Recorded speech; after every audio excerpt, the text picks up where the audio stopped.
Hello, everybody, and welcome to the Tuesday edition of Video Clips, which is brought to you by Wellness Forum Health, the Wellness Forum Institute, and Make Americans Free Again. First thing, if you missed our research boot camp last weekend, it was amazing.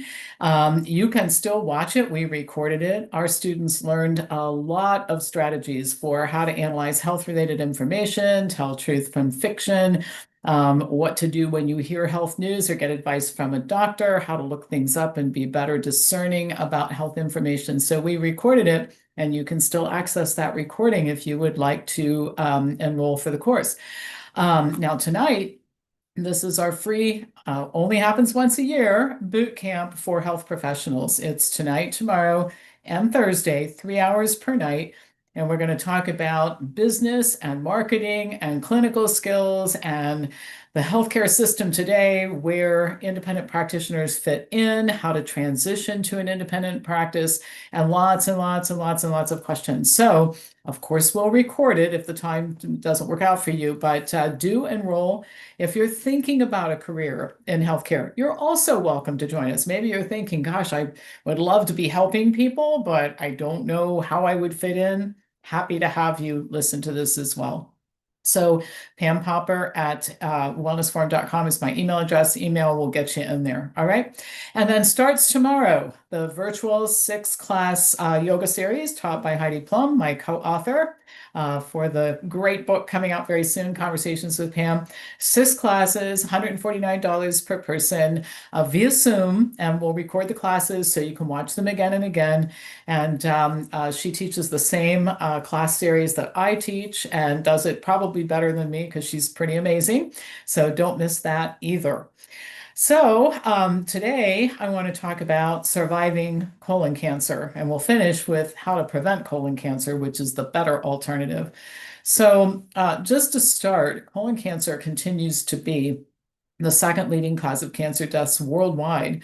Surgery and chemotherapy are the standards of care, but people who just have those standards of care, 30% of high-risk stage 2 patients and stage 3 colon cancer patients will experience a recurrence of their cancer.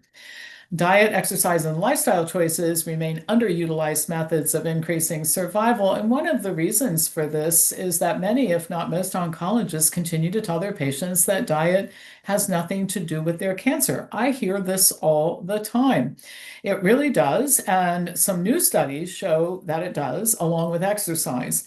So we'll start with the exercise part and then the diet and exercise part. So between 2009 and 2023, 889 adults, average 61 years of age, were enrolled in what was called the challenge trial.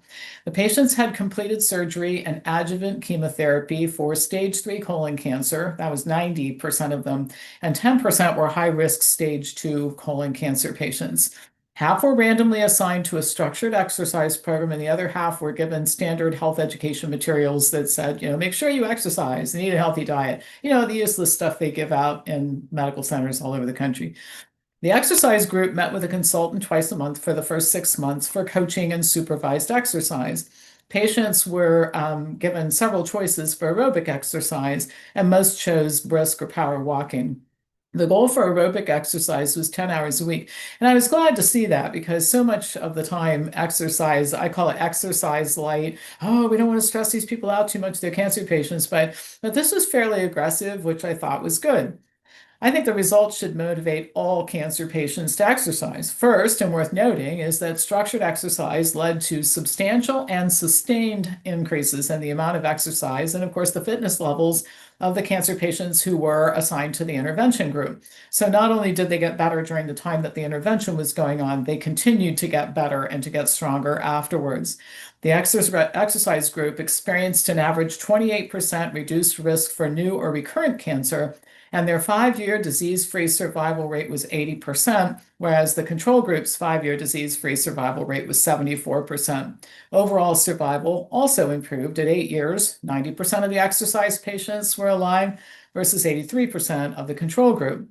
Now, these may seem like small differences, but they start to add up when cancer patients take health improvements seriously and add diet and psychological counseling, weight loss, and other strategies known to improve survival. And when I talk about psychological counseling, what I'm talking about is cancer is often a wake-up call for people to say, what is going wrong in my life that I have ended up in this situation, and it might be time for some significant changes.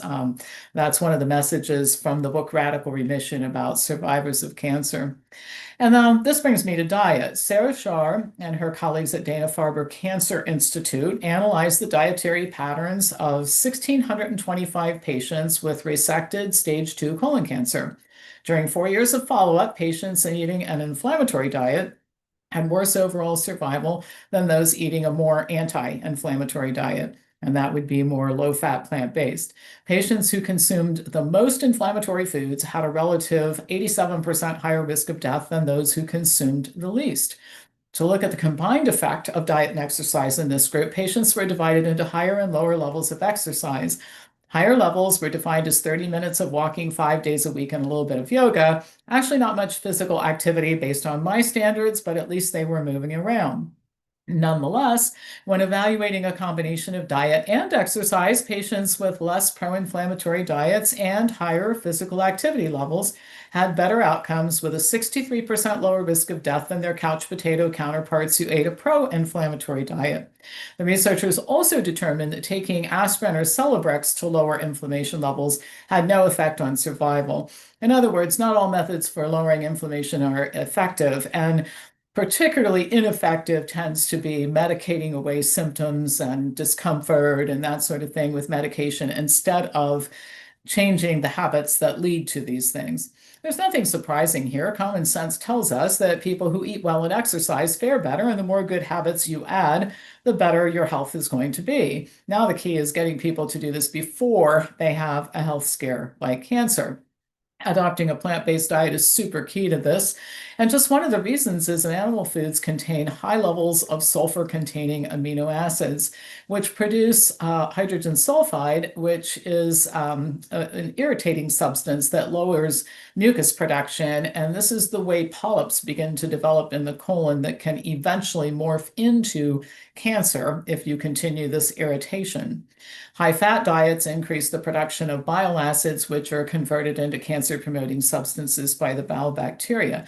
So a very important step in the right direction of avoiding colon cancer and all other cancers is to a low-fat, plant-based diet to replace the high-fat carnivorous eating that is not, it's always been common, but it's on steroids now because so many people promote it.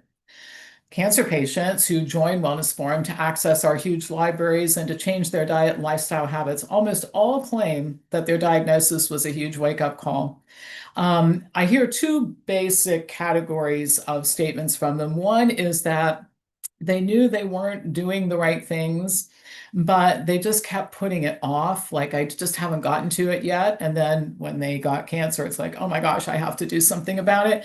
Or many of them will say, I really worked hard at getting my body in good shape and I was eating well and doing all the right things. And then life happened and I slipped away. And now this happened, meaning cancer. And so I've got to get back on track. I think this is why our informed community at Wellness Forum is so important. I say often, and I really mean it, if I didn't work at Wellness Forum, I would need to join to keep myself on track because so many of the people who I really care about and friends in my life don't eat a health promoting diet. They don't exercise. They're overweight. I love them to death, but they're just not in a great state of health. That's not why we're friends. We share a lot of other things in common. So I need Wellness Forum to keep myself on track, right?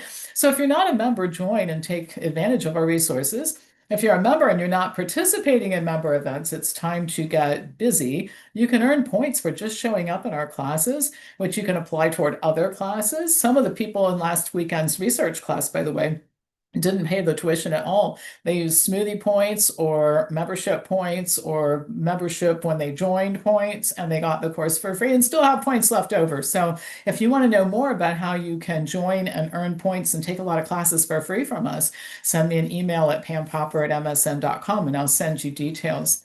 Just one last thing, well, two last things actually. Don't forget, if you're a healthcare professional or a wannabe healthcare professional, and by the way, healthcare professional is not limited to just doctors, nurses, dietitians. There's room for a lot of different types of people in healthcare. I'm not any of those things, by the way. But the boot camp starts tonight, so send me an email, pampopper@wellnessforum.com, and I will be happy to set you up for that. And our next member workshop is next week. Diana Duganitz, one of my colleagues, love her to death, she's incredible, is going to teach a breathing class via Zoom. And now you have to be a member to participate in this, as is the case for the autism workshop in August. So you can't buy your way in, you got to join your way in, and then it's free for members. So this would be a good time to join. First of all, you can earn some points toward our courses. And second of all, you can participate in the member workshops, which are super cool. All of them are great. I'm always happy to participate in them myself. One last thing, I'm wearing my herbivore shirt. I wore it to the farmer's market on Saturday and got a lot of great comments on it. So I advertise I'm a plant eater and proud of it. So I hope to make you a plant eater if you aren't already, and you'll be proud of it and your body will thank you for it too. All right, that's it for today. As usual, I'll pass this on to anybody who you think would enjoy watching it and learning from me, and I'll be back to you on Thursday with more news. Thank you so much for watching.